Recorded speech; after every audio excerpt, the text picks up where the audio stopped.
पूरे जन समुदाय, जनजाति समुदाय के विभिन्न वर्गों के, वो अपने आप को इस बात के लिए गौरवान्वित महसूस करे कि विभिन्न कालखंडों में विभिन्न शासकों के बीच में जनजाति समुदायों ने किस तरीके से नेतृत्व करते हुए समाज को दिशा दी और आत्मनिर्णय के अधिकार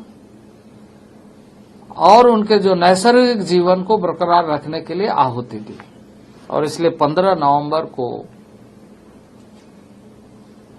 जिस दिन भगवान बिरसा मुंडा का जन्मदिन है, उस दिन को एक स्वाभिमान दिवस के रूप में, गौरव दिवस के रूप में, ताकि उससे न केवल हम अपने ऐतिहासिक पृष्ठभूमि का स्मरण करें, बल्कि हमारा ऐतिहासिक पृष्ठभूमि कितनी मजबूत है। क्योंकि भगवान बिरसा मुंडा ही नहीं, देश में ऐसे विविध क्षेत्रों में प्रांतीय स्तर पर यदि हम देखें, चाहे उड़ीसा के इतिहास को देखें, चाहे मध्य प्रदेश के इतिहास को देखें, चाहे छत्तीसगढ़ के, महाराष्ट्र के, गुजरात के, बंगाल के या नॉर्थ ईस्ट के राज्यों में, ऐसे बहुत सारे क्षेत्रों में जनजाति समुदाय के आहुति की इतिहास है। और इसलिए उस पृष्ठभूमि को हमेशा देश की जनता भी और दुनिया भी देखे, इसलिए संग्रहालयों के माध्यम से उसके ऐतिहासिक पृष्ठभूमि को प्रदर्शित किया जाए। और उसमें भी यशस्वी प्रधानमंत्री जी ने कहा कि लोग वहां जाकर देखें उन प्रदेशों में, और सभी प्रदेशों में ऐसे संग्रहालयों की निर्माण की जानी चाहिए। तो ये कार्यक्रम जनजाति मंत्रालय ने प्रारंभ किया, कई स्थानों पर पूरा हुआ, और यह कार्यक्रम इस 10 वर्ष में लगातार चल रहा है कि कोई भी व्यक्ति, कोई भी परिवार, कोई भी समाज, कोई भी राष्ट्र स्वाभिमान से समझौता करके कभी आगे नहीं बढ़ता है। और इसलिए जनजाति समुदाय तो ऐसी कई दौर को देखते हुए भी इसे समझौता नहीं किया है। इसलिए इसका सम्मान होना चाहिए, इनको जानना चाहिए, इनको समझना चाहिए, और इसके साथ मिलकर के हमें आगे बढ़ना चाहिए।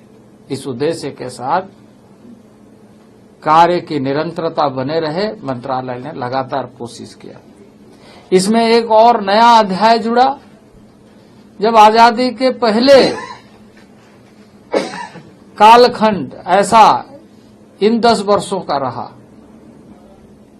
क्योंकि हम सभी जानते हैं कि 75 साल हमने देश की आजादी का इस देश में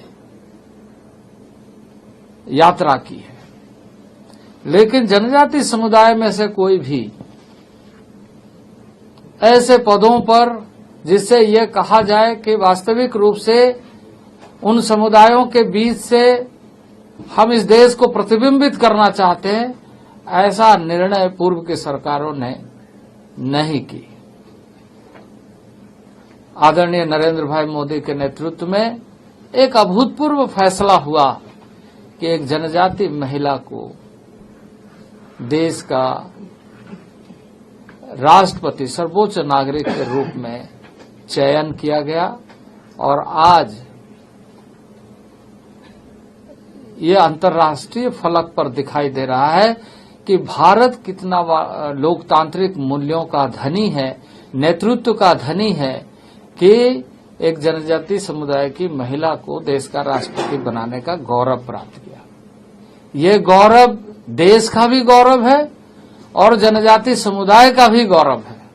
जनजाति समुदाय के सम्मान को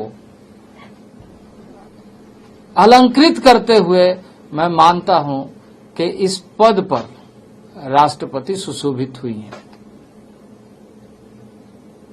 तो जैसे मैंने कहा कि कोई भी देश, कोई भी समाज अपने स्वाभिमान, या आप सामान्य रूप से देखें तो एक परिवार भी अपने आप को सोचता है कि समाज में मेरा एक स्तर होना चाहिए, एक हमारा सम्मान होना चाहिए, या हम ऐसा कोई कार्य न करें जिससे हमारे पारिवारिक सम्मान पर ठेस पहुंचे।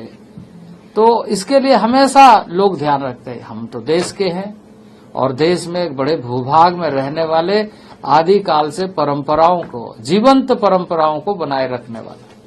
क्योंकि आज वैज्ञानिक दृष्टि से जो जिन चीजों की बात करते हैं वो आदिकाल से जी करके प्रस्तुत करने का काम जनजाति समाज ने किया है। और उसका मूल अवधारणा है जल, जंगल, जमीन, जानवर, जनता। ये जो समावेशी जीवन है, समन्वय जीवन है, ये समन्वय जीवन को लगातार जीने का काम जनजाति समुदाय ने किया है। और इसी को आज पर्यावरणविद या जब हम किसी क्षेत्र में खास करके यदि हम एग्रीकल्चर सेक्टर में हमारा आईसीआर रिसर्च करता है तो उसका बेस यही होता है कि मिट्टी की ताकत क्या है। वो जल, जंगल, जमीन के अंदर ही वो सारी ताकत जिसमें हमारी, जिसे हम कहते हैं जर्मिनेटिंग सिस्टम, तो इसको आप ये कह सकते हैं कि तत्वज्ञानी के रूप में जनजाति की परंपरा में है।